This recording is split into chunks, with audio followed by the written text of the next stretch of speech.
Happi Primary School in Cambodia, and all of us are helping prepare a very large meal for the students. This isn't a meal that they get every day, it's a very special meal. As soon as we arrived, all of the students gathered to begin help unloading supplies and jump in on preparing this meal.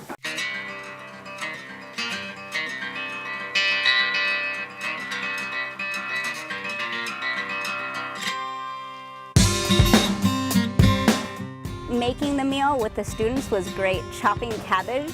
I chopped cabbage like I haven't chopped cabbage before. I saw you chopping cabbage, girl. Uh-huh.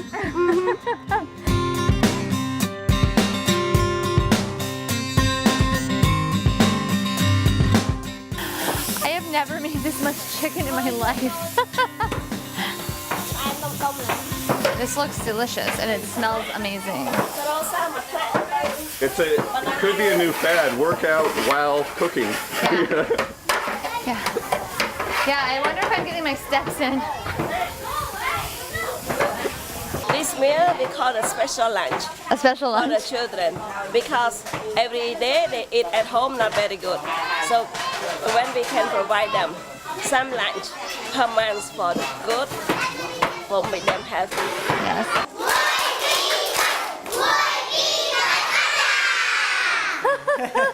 One, two, three.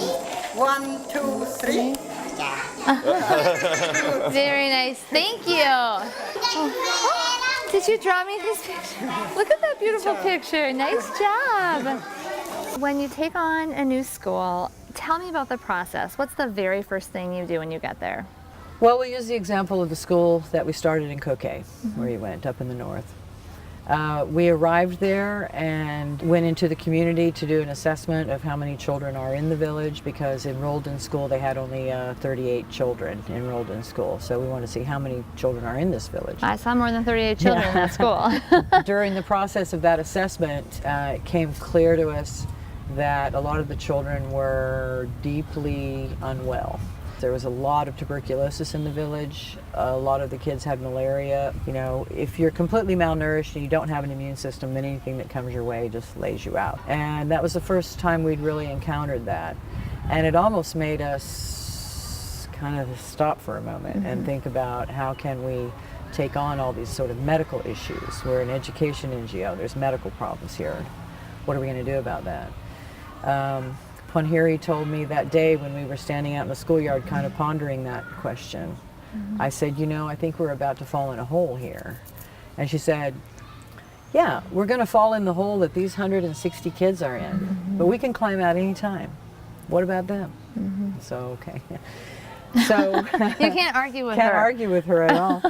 So the first 10 days or so, we asked all the kids to come to school, fed them a big breakfast, and then laid them up on their desks, and there was IVs thrown everywhere, and it looked like triage. Well, that's what it looked like. School didn't really start in earnest, I'd say, for about 3 months. And there was also some children that perished. There were 3 children that perished during that first 10-day thing, and they were kids that didn't come to school.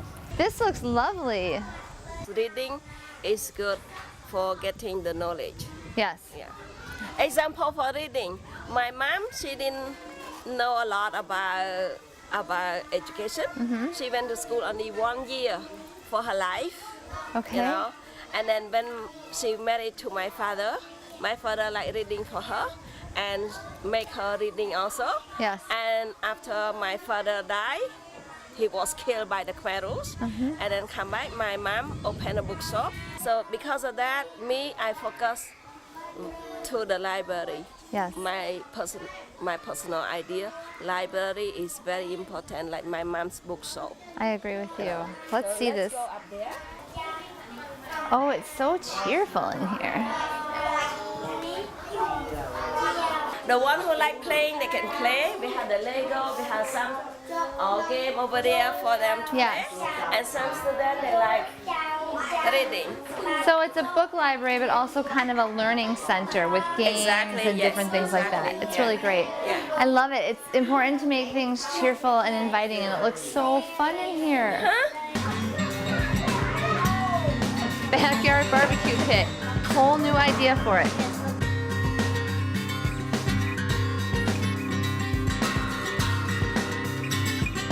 Lunch is served. It looks delicious.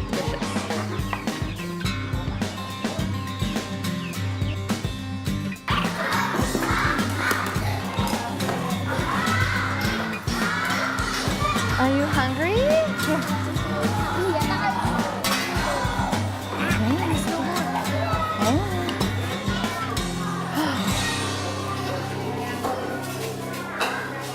All right.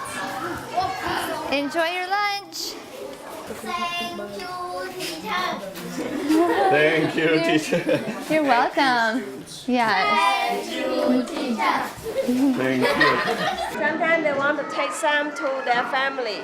So they eat and they see if we finish, they keep the rest for their mother. So since then, we don't cook only for them. Right. Cook a little bit extra so that they can bring home a little bit. My favorite part about our trip to Cambodia and the Ponheary Ly Foundation was actually getting to meet Ponheary Ly herself. She's a genocide survivor, and her father was actually killed by a certain ethnic group that she now educates in her schools all around this region. And that, to me, has incredible impact throughout this community. She's an inspiration to me and all of us who got to know her here. Are you leaving us, Brittany? I don't want to go. Are you hostage? I don't have a choice. And I'm fine with that. Oh, I'm in love. When a child finishes primary school, they are rewarded with a bike of their own. This is a reward, but it's also a necessity. Oftentimes, children would not be able to continue their secondary education without a bike to ride to school.